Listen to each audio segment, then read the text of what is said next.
Hello friends, आज की video में काफ़ी कुछ है जानने को। वीडियो में हम बात करेंगे बैक्टीरियोफेज के रिप्लिकेशन के बारे में।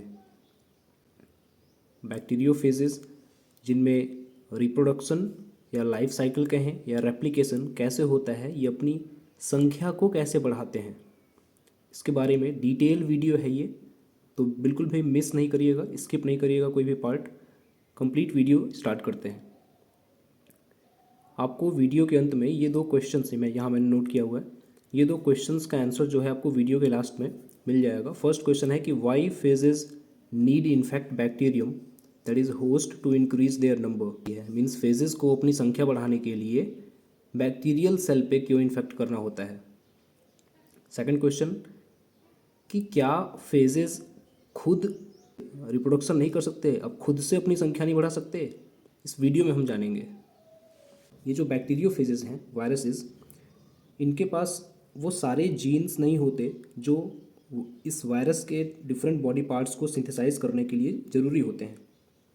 हालांकि फेजेस के पास वो जीन जरूर होते हैं जिनकी हेल्प से ये बैक्टीरियल सेल पे टेक ओवर कर लेते हैं, इसकी मशीनरी पे, मेटाबॉलिक मशीनरी पे टेक ओवर कर लेते हैं, कंट्रोल कर लेते हैं और मनचाही चीज़ों को जनरेट करा पाते हैं या सिंथेसिस करा पाते हैं बैक्टीरियल सेल के अंदर।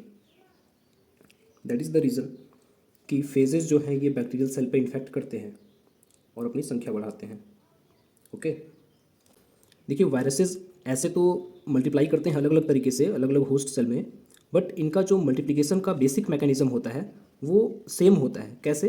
तो ये सारे जो फेजेस होते हैं बैक्टीरियल सेल पे इन्फेक्ट करने के बाद, ये 5 बेसिक स्टेप को फॉलो करते हैं अपनी साइकिल को कंप्लीट करने के लिए। जो ये स्टेप्स हैं इनकी नंबरिंग यहाँ गिवन है। फर्स्ट स्टेप होता है अटैचमेंट, इसे एडजॉर्प्शन भी कहते हैं। सेकंड, जब चिपक जाएंगे बैक्टीरियल सेल से तो पेनेट्रेट करते हैं, इस स्टेप को कहा जाता है पेनेट्रेशन। थर्ड स्टेप, जब अपनी संख्या को ये बढ़ाते हैं, अपने बॉडी पार्ट्स को सिंथेसाइज करते हैं, ठीक है, अपने न्यूक्लिक एसिड को जनरेट करते हैं, तो इस स्टेप को बोला गया है replication and synthesis, third step. Fourth one is assembly, अब बने हुए बॉडी पार्ट्स को असेंबल करेंगे, जोड़ेंगे, एक कंप्लीट फेज बनाएंगे। And then fifth and last step is release. Bacterial cell में फेज का जब बॉडी का एक एक पार्ट बन के तैयार हो जाता है, असेंबल हो जाता है, उसके बाद ये फेजेस कुछ एंजाइम्स रिलीज करते हैं जिससे बैक्टीरिया की सेल जो है वो ब्रेक हो जाती है, और इस स्टेप को लाइसिस कहते हैं या रिलीज कहा जाता है, क्योंकि बैक्टीरियल सेल को ब्रेक करते हैं उसे लाइसिस कहते हैं, और ब्रेक करने के बाद ही ये रिलीज करते हैं, सारे फेजेस रिलीज हो जाते हैं बैक्टीरियल सेल से, इसलिए इस स्टेप को रिलीज भी कहा जाता है। तो ये 5 स्टेप्स हैं, इन 5 स्टेप्स को देखेंगे, ये कॉमन स्टेप्स होते हैं इनके लाइफ साइकिल में। तो 2 मेन साइकिल बैक्टीरियोफेजेस शो करते हैं अपनी जनसंख्या बढ़ाने के लिए, ठीक है, अपने नंबर्स में इंक्रीज करने के लिए। फर्स्ट वन स्टेप जो है वो lytic cycle and second one is lysogenic cycle. दोनों साइकिल में हम कह सकते हैं कि ये बेसिक स्टेप्स इन्वॉल्व होते हैं, बट लाइटिक साइकिल में ये 5 स्टेप जो है इन्वॉल्व होते हैं, और जबकि लाइसोजेनिक साइकिल में स्टार्टिंग के 2 स्टेप्स इन्वॉल्व होते हैं केवल, बाकी स्टेप्स जो है इन्वॉल्व हो भी सकते हैं और नहीं भी। किन कंडीशंस में ये 5 स्टेप्स लाइसोजेनिक साइकिल फॉलो करेगा और किन कंडीशन में नहीं करेगा फॉलो, ये हम वीडियो में आगे देखेंगे। एक छोटी जानकारी आपको दे दें, क्योंकि लाइसोजेनिक साइकिल में बैक्टीरियल सेल डिस्ट्रॉय नहीं होता है, इसलिए केवल स्टार्टिंग के 2 स्टेप जैसे अटैचमेंट और पेनेट्रेशन, ये स्टेप्स लाइसोजेनिक साइकिल में इन्वॉल्व होता है, जबकि लाइटिक साइकिल के एंड में बैक्टीरियल सेल जो है वो उसका लाइसिस हो जाता है, डेड कर जाती है बैक्टीरियल सेल, इसलिए इसमें 5 स्टेप्स इन्वॉल्व होते हैं, जिसमें लास्ट स्टेप जो है are, this is for release या लाइटिक, ठीक है, यहाँ पे अंत में बैक्टीरियल सेल जो है वो डिस्ट्रॉय हो जाती है। ये कारण है कि लाइटिक साइकिल ऑल 5 स्टेप्स को फॉलो करता है, लाइसोजेनिक साइकिल 5 स्टेप्स को फॉलो नहीं करता। तो आप इन दिए गए 5 स्टेप्स को एक्रोनिम के तौर पे याद कर सकते हैं, APRs SR, इसे APRs भी पढ़ सकते हैं या सिंपली APR SR। स्टार्टिंग का A for attachment, P for penetration, R for replication and synthesis, AS यहाँ पे असेंबली के लिए एंड R फॉर रिलीज। तो APR SR, ये 5 बेसिक स्टेप्स हैं, 2 साइकिल्स हैं।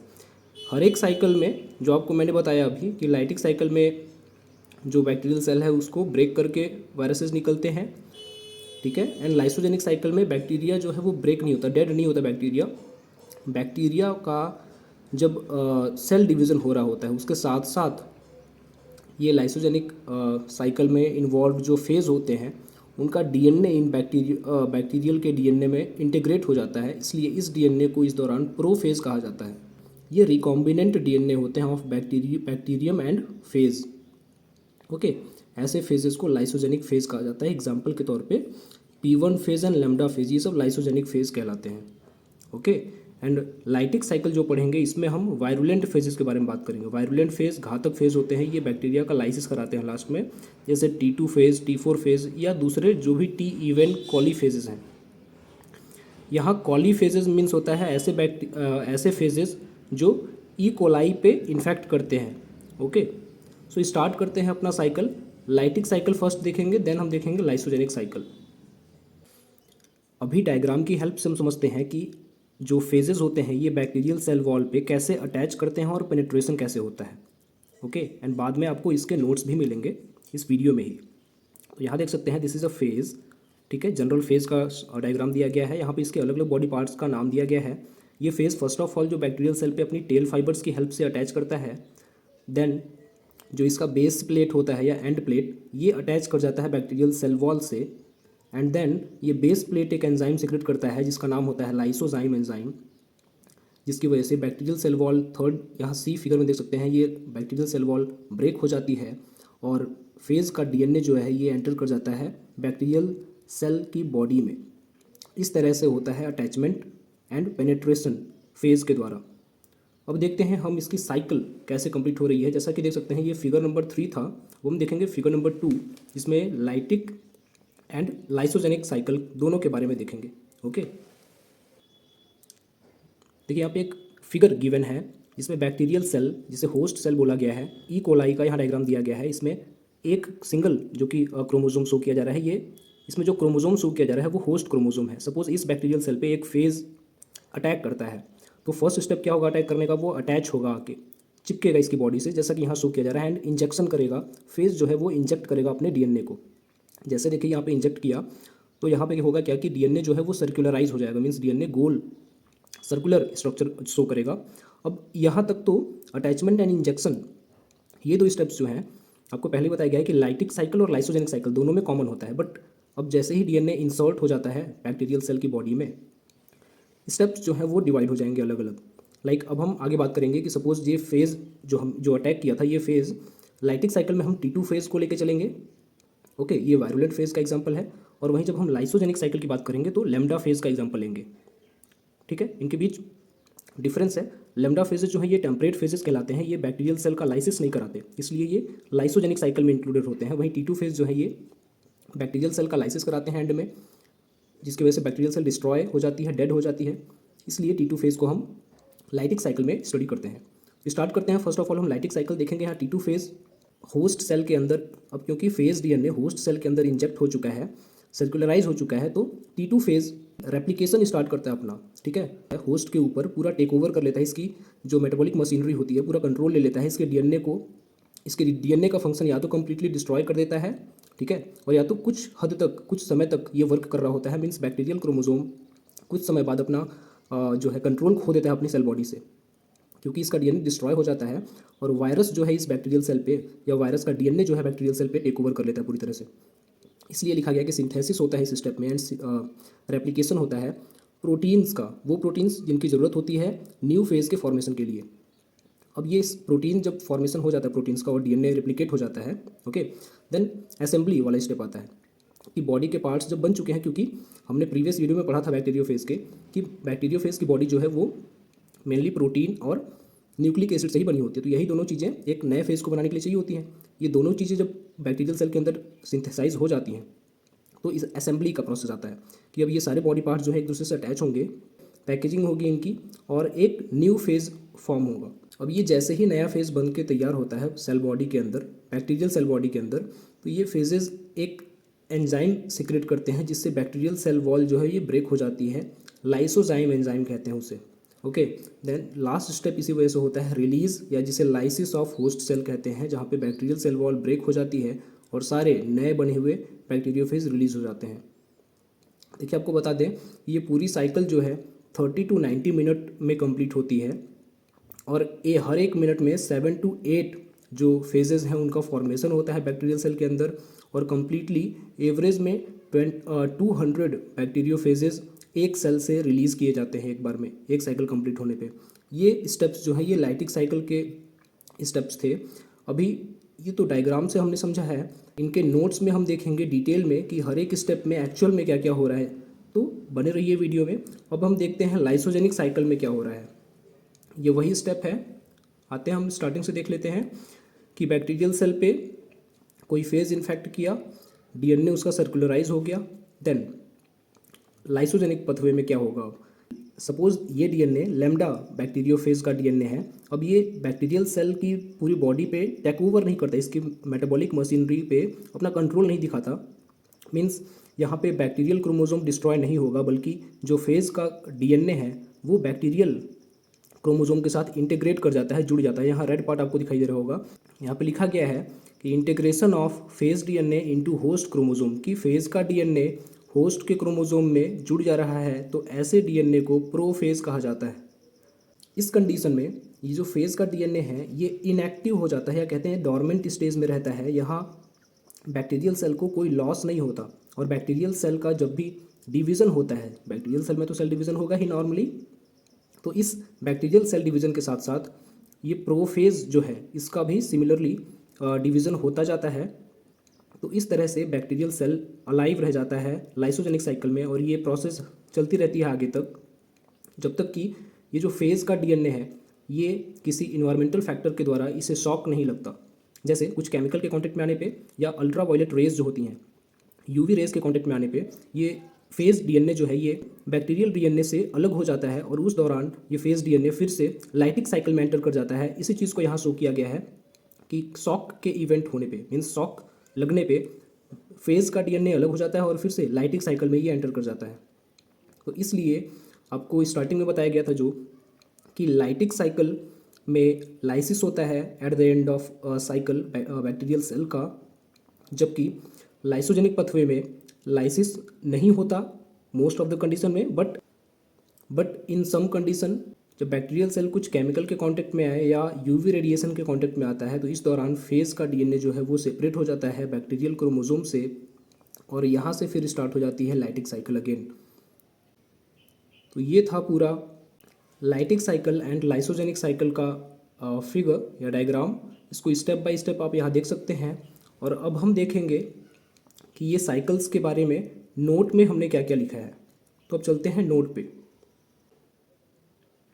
लाइफ साइकिल ऑफ बैक्टीरियोफेज दो तरह से होता है complete, first lytic and second lysogenic cycle की हेल्प से। यहाँ हम दोनों साइकिल के बारे में नोट में क्या गिवन है उसे देखेंगे।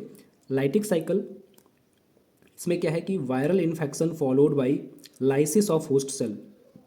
बताया जा रहा है कि जब वायरस इन्फेक्ट करेगा बैक्टीरियल सेल पे, दैट इज होस्ट सेल पे, तो होस्ट सेल का एट लास्ट लाइसिस हो जाता है, वो होस्ट सेल ब्रेक हो जाती है and new infective phases release होते हैं।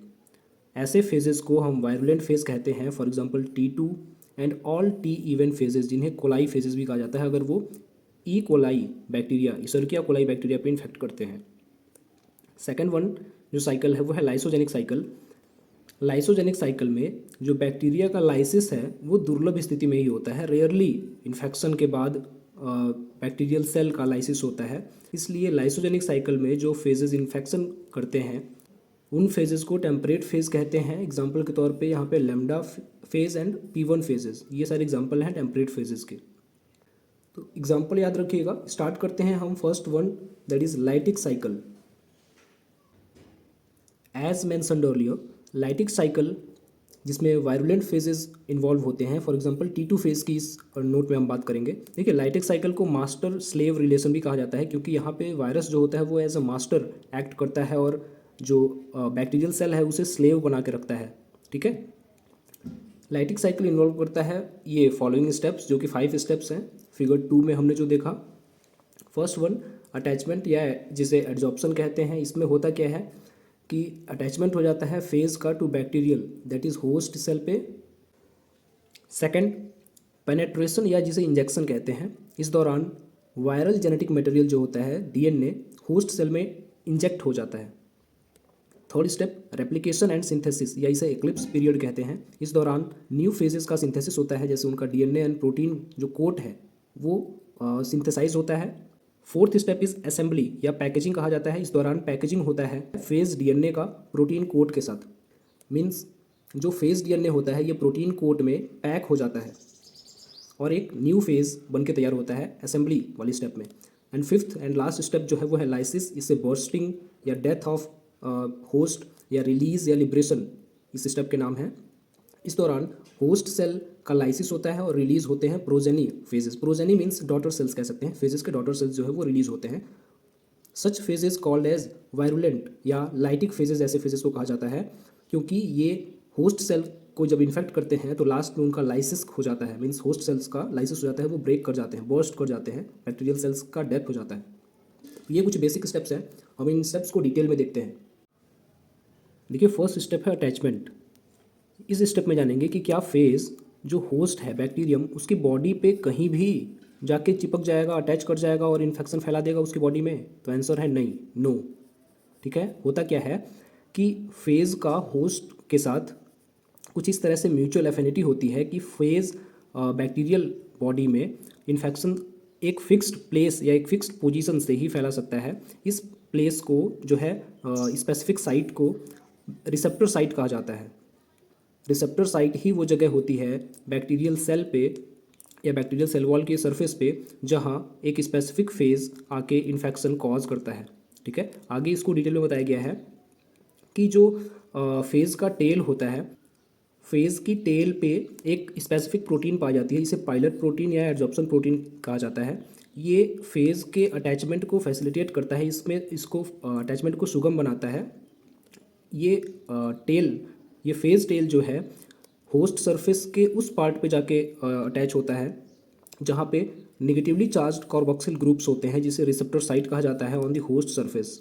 मतलब सेल वॉल पे रिसेप्टर साइट होती है, होस्ट का जो सरफेस है या सेल वॉल है उस पर रिसेप्टर साइट पे ही जाके कोई स्पेसिफिक जो फेज़ है वो जाके अटैच कर सकता है, क्योंकि उस फेज़ के टेल पे भी एक प्रोटीन पाई जाती है, पायलट प्रोटीन।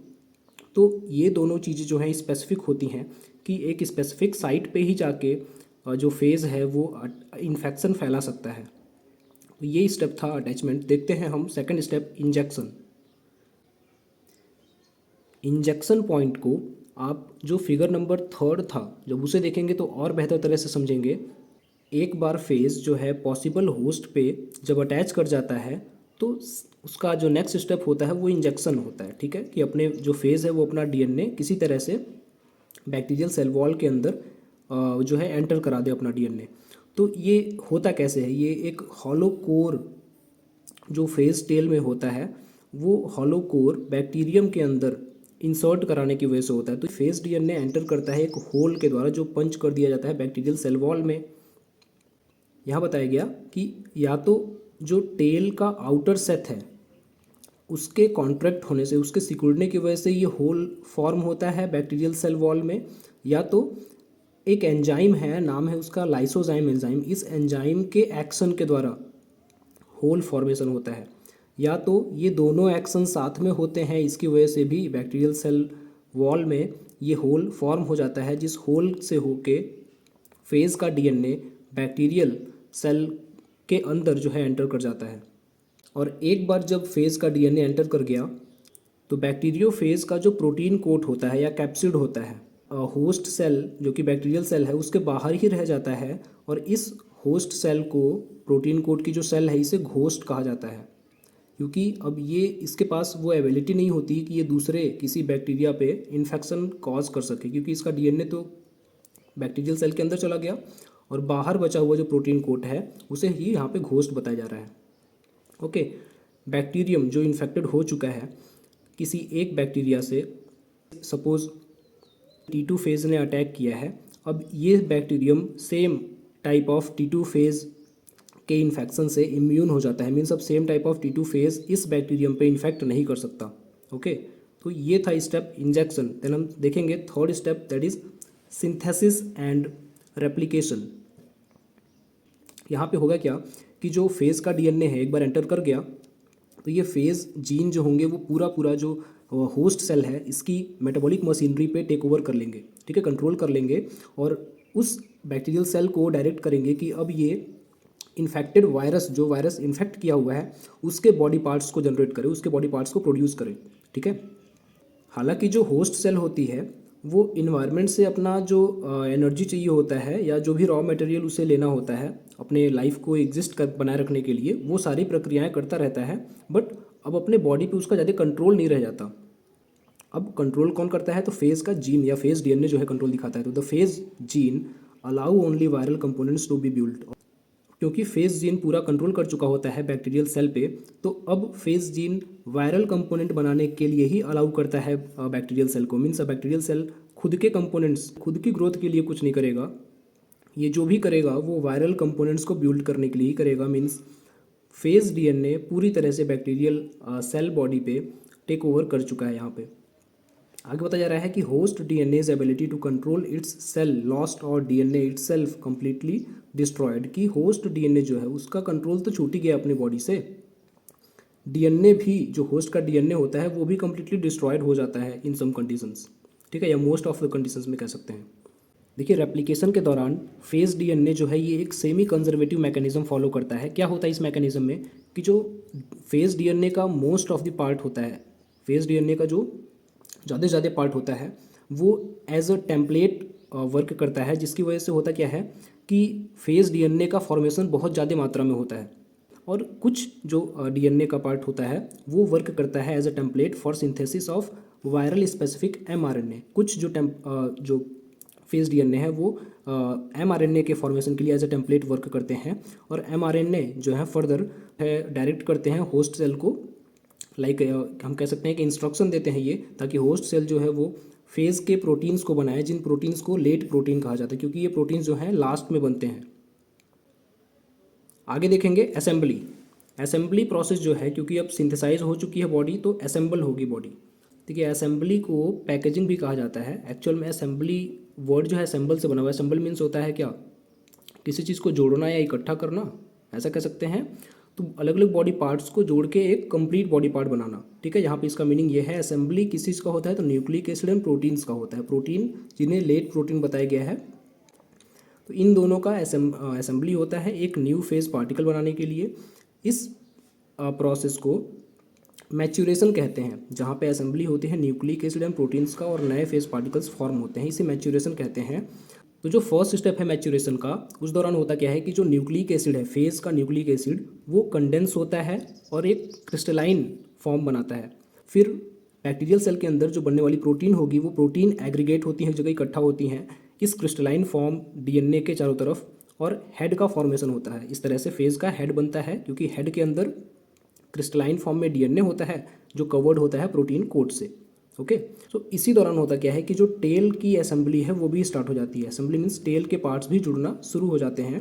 टेल के असेंबली में सबसे पहला स्टेप क्या होता है कि कोर ट्यूब जो है वो टेल प्लेट के साथ जुड़ती है। फिर कोर ट्यूब के चारों तरफ जो है सेथ का फॉर्मेशन हो जाता है, क्योंकि ये सारे पार्ट जो है प्रोटीन से ही बने हुए हैं। तो कोर ट्यूब के चारों तरफ सेथ का फॉर्मेशन हो जाता है।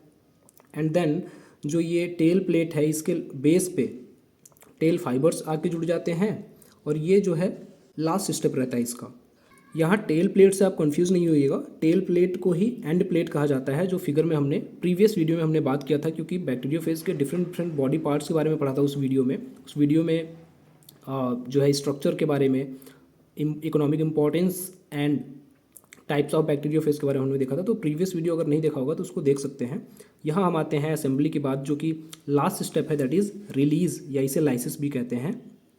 तो जैसा कि पहले भी बताया गया आपको, ये साइकिल 30 to 90 मिनट में कंप्लीट हो जाता है। पर मिनट 7 to 8 फेज पार्टिकल्स बनते हैं। लाइसिस को फैसिलिटेट किया जाता है लाइसोजाइम एंजाइम के द्वारा है। ये एंजाइम फेज जो है वो सिक्रेट करते हैं, फेज डीएनए सिक्रेट करता है होस्ट सेल के अंदर, और इसी के फलस्वरूप होस्ट सेल जो है वो ब्रेक हो जाता है और सारे फेज, न्यू फेज पार्टिकल जो है वो रिलीज हो जाते हैं। तो यहाँ पे आके आपका जो है कंप्लीट होता है लाइटिक साइकिल। लाइसोजेनिक साइकिल में क्या अंतर है इससे, आइए समझते हैं। फ्रेंड्स, वीडियो लंबी ज़रूर बन गई है, बट इस वीडियो में आपको पूरा कंप्लीट जो है नॉलेज इस दोनों साइकिल के बारे में, लाइटिक एंड लाइसोजेनिक साइकिल के बारे में मिलेगा। बैक्टीरियोफेज की ये दोनों साइकिल्स के बारे में कई सारे क्वेश्चंस आते हैं। तो देखते हैं हम लाइसोजेनिक साइकिल को। जैसा लाइटिक साइकिल में बताया गया था कि लाइटिक साइकिल में मास्टर एंड स्लेव रिलेशन दिखाया जा रहा था, जहाँ जो फेज होता है वो एज अ मास्टर वर्क करता है और बैक्टीरियल सेल जो होती है एज अ स्लेव। ठीक है, यहाँ लाइसोजेनिक साइकिल में गेस्ट होस्ट का रिलेशन होता है। गेस्ट कौन होता है? तो ये जो फेज़ है, क्योंकि हम लाइसोजेनिक साइकिल में टेम्परेट फेजेस की बात करेंगे। फॉर एग्जांपल जैसे लैम्डा फेज़ को हम लेके चलेंगे, तो lambda phage as a guest यहाँ होता है और होस्ट के तौर पे होता है बैक्टीरियल सेल। ठीक है, बैक्टीरियल सेल में आप ई कोलाई सेल को ले एज एग्जांपल ले सकते हैं। इसके भी डायग्राम को हमने देखा था, तो फिगर नंबर 2 आप देख सकते हैं फिर से। लाइसोजेनिक साइकिल जो है ये, इसमें डिलेड लाइसिस होता है या लाइसिस होता ही नहीं है कुछ कंडीशंस में।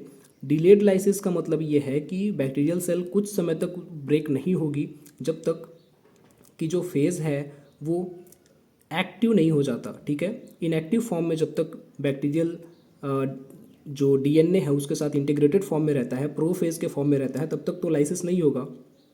देखते हैं आगे कि in lysogenic cycle the phage DNA incorporated into the host cell DNA.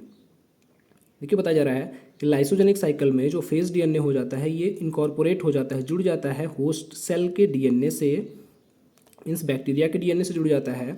और जब जब होस्ट सेल मल्टीप्लाई करता है तो उसके साथ ही फेज़ का न्यूक्लिक एसिड भी मल्टीप्लाई करता है, और इस तरह से जो फेजेस मल्टीप्लाई होकर बनते हैं, इन फेजेस को लाइसोजेनिक या टेम्परेट फेज कहा जाता है, जबकि होस्ट सेल को लाइसोजेनिक सेल्स कहा जाता है।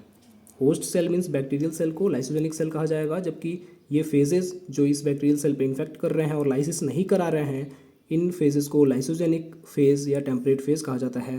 एग्जाम्पल के तौर पे हमने लैम्डा को लिया है। ठीक है, देखिए लाइसोजेनिक साइकिल को लाइसोजेनी भी कहते हैं। तो लाइसोजेनी में क्या हो रहा है कि अटैचमेंट और इंजेक्शन जो फर्स्ट 2 स्टेप्स थे वो तो कॉमन है। ठीक है, ये क्वाइट सिमिलर होते हैं लाइटिक साइकिल के जैसे ही, बट इंजेक्शन के बाद का प्रोसेस जो है लाइसोजेनिक साइकिल में डिफरेंट होता है।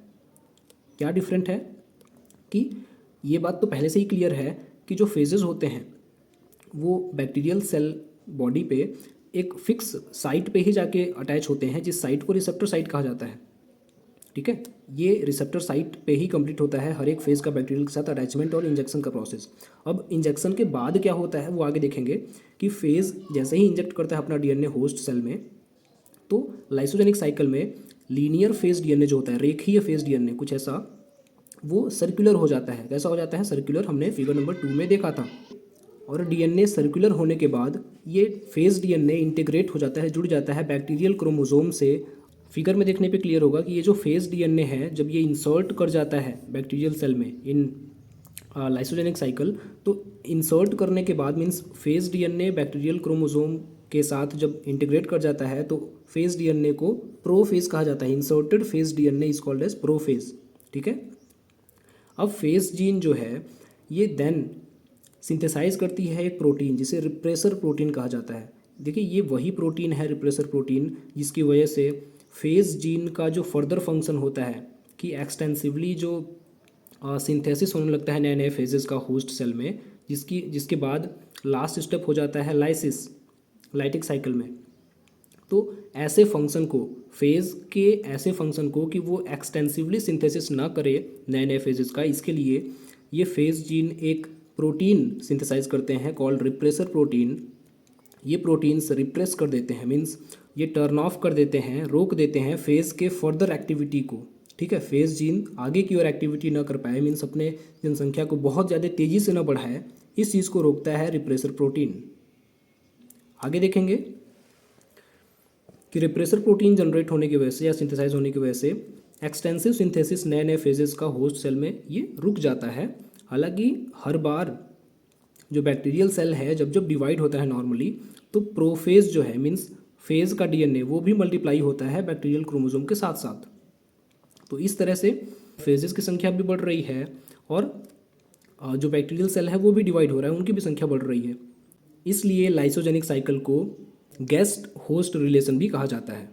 ओके, बट शांत जो अभी दिखाई दे रहा है लाइसोजेनिक पीरियड या लाइसोजेनिक साइकिल, ये कुछ शॉक की वजह से या कुछ एक्सपोजर की वजह से, एक्सपोजर कैसा, तो इन्वायरमेंटल एक्सपोजर हो सकता है। ये क्या क्या एक्सपोजर्स हैं, ठीक है, कौन कौन से टाइप के शॉक हैं वो देखते हैं कि टेम्परेचर में चेंज हो गया, यूवी रेडिएशन के कांटेक्ट में आ गया ये होस्ट सेल, या सर्टेन केमिकल के कांटेक्ट में आने से क्या होता है कि देखिए ये एक्सपोजर या कहें इन्वायरमेंटल जो शॉक्स होते हैं, इसकी वजह से वो रिप्रेसर प्रोटीन जो फेज़ खुद रिलीज़ किया था, फेज़ का जीन रिलीज़ किया था ताकि फेज़ अपनी फर्दर एक्टिविटी ना कर सके या एक्सटेंसिवली अपनी संख्या को ना बढ़ा सके, इस रिप्रेसर प्रोटीन को इनएक्टिव कर दिया जाता है। ये कुछ इन्वायरमेंटल एक्सपोजर की वजह से या इन्वायरमेंटल जो शॉक्स होते हैं उसकी वजह से, या कुछ सर्टेन केमिकल की वजह से भी हो सकता है, अगर इन केमिकल्स के कांटेक्ट में ये होस्ट सेल आ जाए।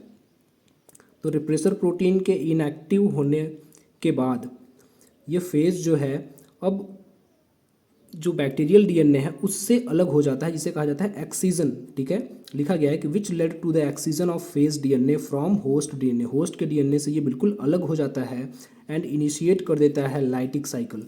और लाइटिक साइकिल में तो आपको पता ही है कि एट द लास्ट जो बैक्टीरियल सेल है उसका लाइसिस हो जाता है, वो ब्रेक हो जाता है, डेड कर जाता है। तो यहाँ पे हमारा फिनिश होता है लाइसोजेनिक साइकिल। आप इस वीडियो के बारे में कमेंट करके बता सकते हैं वीडियो कैसा लगा, और प्रीवियस वीडियो जो कि बैक्टीरियो फेज के ऊपर ही है उसकी स्ट्रक्चर और टाइप्स, इकोनॉमिक इंपॉर्टेंस के बारे में बताया गया है, उसका लिंक जो है आपको डिस्क्रिप्शन में मिल जाएगा। तो वीडियो कैसा लगा ये जरूर बताइएगा, और मिलते हैं किसी नए वीडियो में किसी नए टॉपिक के साथ। तब तक अपना ख्याल रखिए।